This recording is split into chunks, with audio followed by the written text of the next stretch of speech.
apa yang Sylvie lakukan sehari-hari, aktivitasnya Sylvie segudang, dan bahkan sepanjang rekor pekerjaan kamu tuh pernah menghandle 2000 figuran. Iya betul. Oke. Dalam sebuah produksi layar lebar. Nah itu dia, makanya hari ini kalau kita mau bahas tentang komunikasi, di kepala aku tuh gak ada orang lebih tepat selain kamu. Mungkin salah satu challenge terbesar komunikasi itu adalah asumsi. Mungkin dua hal ya kali. Mungkin asumsi dan gagalnya memahami lawan bicara.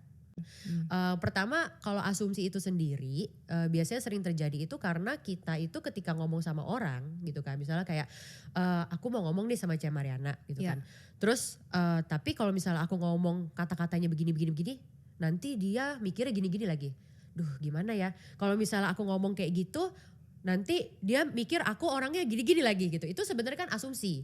Ketika kita klarifikasi atau konfirmasi kadang belum tentu benar. Ini aku lagi galau nih gitu kan. Aku kayaknya konflik sama teman aku. Oh gitu, kenapa? Atau dia cerita tentang ke orang tuanya atau misalnya ke bosnya gitu kan. Dia cerita nih lagi konflik begini. Setelah digali-gali, ternyata sebenarnya konflik itu tercipta karena dia nggak berani ngomong. Loh, bener. Jadi kayak kamu bahkan belum ngomong tapi kamu sudah merasa kayaknya orang itu benci sama kamu atau kayaknya orang itu berpikir begini gitu. Tapi kamu nggak mau klarifikasi juga. Jadi sebenarnya kamu nggak pernah tahu isi pikiran orang itu apa. Hanya berasumsi dan mempercayai asumsi itu sebagai kebenaran. Dan akhirnya sampai kadang ada yang sampai bertahun-tahun loh. Dia nggak pernah resolve dari konflik relation itu karena dia terus memegang asumsinya. Pas gede juga si Yakub mencuri hak kesulungan Esau. Habis itu dia mencuri lagi berkat dari bapaknya gitu kan, dari Ishak yang harusnya buat Esau.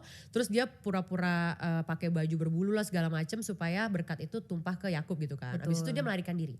Jadi Yakub ini singkat cerita adalah dia itu pergi sebertahun-tahun gitu kan dari keluarganya, pelarian, dan dia ketakutan untuk ketemu sama Esau karena berpikir Esau itu belum mengampuni dia, marah dan sebagainya. Kalau kita baca di Kejadian 32, aku inget banget sampai Kejadian pasal 32, itu aku baca tuh sampai tertegun ya. Jadi Yakub itu pas denger Esau mau datang, dia ketakutan sendiri. Ketakutannya tuh sampai kayak orang gila gitu loh. Sampai dia itu berlutut di kaki Tuhan, berdoa siang malam. Terus istrinya disuruh lari. Terus begitu dia ngirim ternak banyak, ngirim suap, bribery. Iya, jadi ngirim suap gitu kan. Kayak petinya gitu. Wah banyak banget dikirim ke kakaknya itu kan.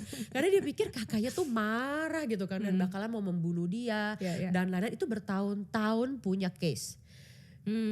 Kadang kita gak sadar kita pun sebenarnya seperti itu. Banyak banget relationship kita yang karena kita enggan ngomong, kita megang asumsi sendiri, akhirnya kita gak pernah resolve dengan orang itu sampai kapanpun. Bahkan banyak yang sampai tutup usia pun gak pernah resolve.